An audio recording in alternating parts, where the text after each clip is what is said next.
Hello, welcome to another problem session. Today we have a problem in what you would call uniform circular motion. Right? This motion is uniform circular motion because the speed is constant. Speed is constant, and this part is circular motion, and this part is linear motion. So this is uniform circular motion, and this part is linear or straight line motion.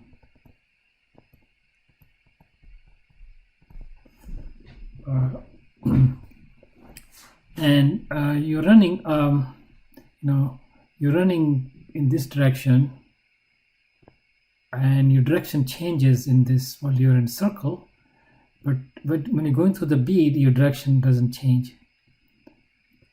Okay, so if your speed is constant, then over here the velocity is constant.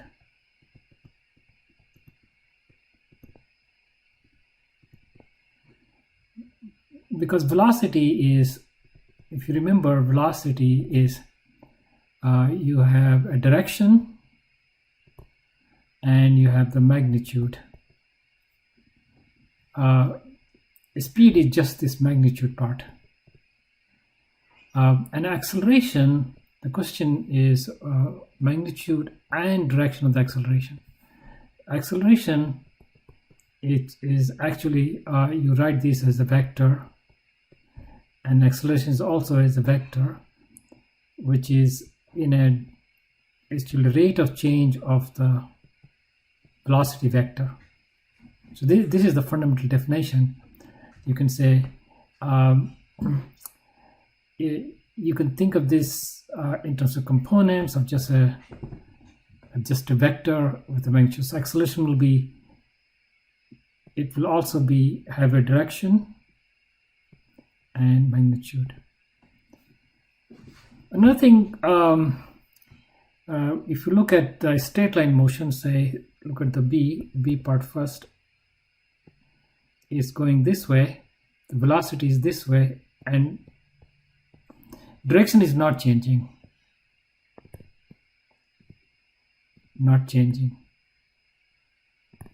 That means acceleration will all come from only change in magnitude, and which is not changing.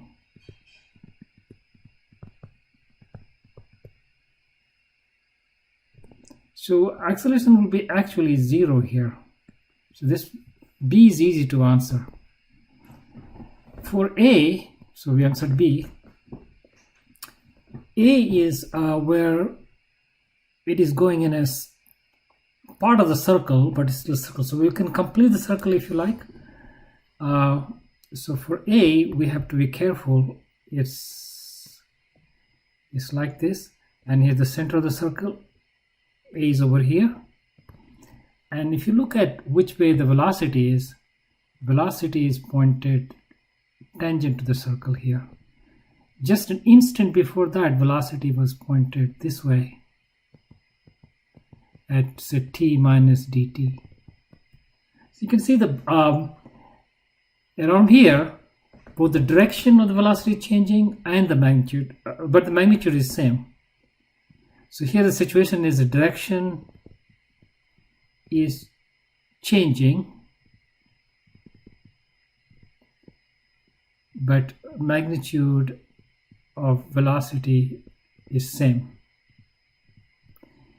So that means acceleration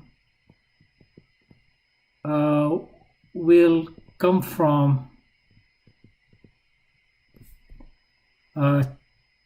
changing direction of velocity. So let's say because when you look because the direction is changing, if you look at this equation here, the change, this change of velocity can come in the magnitude or direction or both.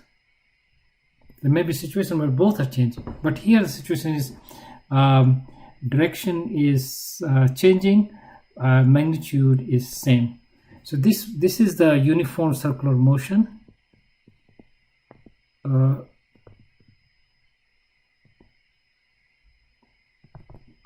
And in this, if you look at a textbook, there's a derivation of a formula which says the acceleration will be actually pointed towards the center.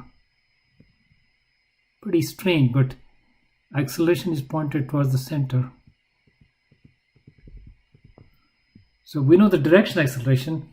So in this case, acceleration pointed towards the center.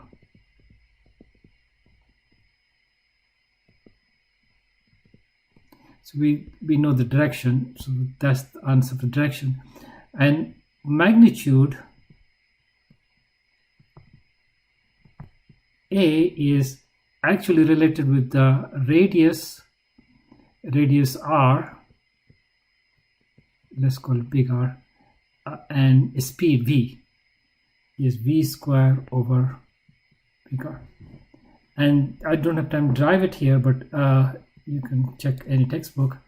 And so we have a formula, this formula 2 square over 40 is 4 over 40.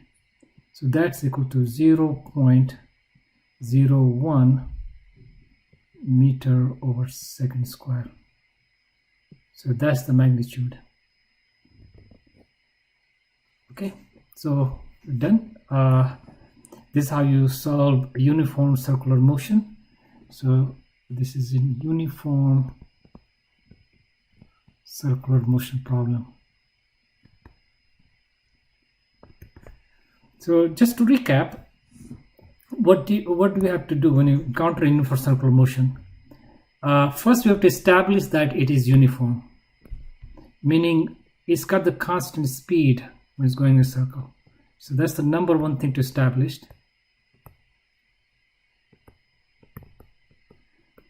Constant speed. Number two things, the trajectory is a circular. Trajectory is circular. Circular arc. So these are two things. If you establish that, you can use this formula and you can have this conclusion for the direction and this for the magnitude of acceleration. Okay, so that's the tip for you for all other uniform circular motion. See you in the next video. Bye.